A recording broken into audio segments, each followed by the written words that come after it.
Best actor Shahrukh Khan ജവാൻ, Vikrant Masi 12th fail. അപ്പൊ ഇത് deserved ആണോ എന്ന് വെച്ച് കഴിഞ്ഞാൽ വിക്രാന്തിന് 12th ഫെയിൽ ഓക്കെയാണ്. പുള്ളി നന്നായിട്ട് തന്നെ പെർഫോം ചെയ്തിട്ടുണ്ടായിരുന്നു. നല്ലൊരു പെർഫോമൻസ് തന്നെയായിരുന്നു. അപ്പൊ അതൊരു ഡിസർവ്ഡ് അവാർഡായിട്ടാണ് എൻ്റെ ഒരു അഭിപ്രായം. ഷാറുഖ് ഖാൻ ജവാൻ നോക്കിക്കഴിഞ്ഞാൽ ജവാനിലെ പെർഫോമൻസിന് ഒരു അവാർഡ് കൊടുക്കേണ്ട ആവശ്യമൊന്നുമില്ല.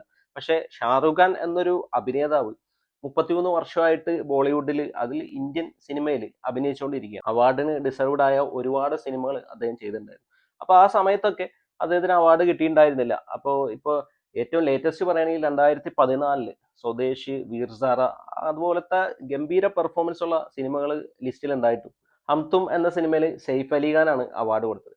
അപ്പൊ അതൊക്കെ വൻ ഒരു പുള്ളീനെ തഴയുന്ന ഒരു സംഭവമായിരുന്നു. അപ്പൊ ഇത്രയും നാളത്തുള്ള പുള്ളിയുടെ ആ പെർഫോമൻസിന് പുള്ളി ഡിസർവ് ചെയ്യുന്ന ഒരു അവാർഡ് ഇപ്പോൾ കിട്ടി എന്നാണ് എൻ്റെ ഒരു അഭിപ്രായം.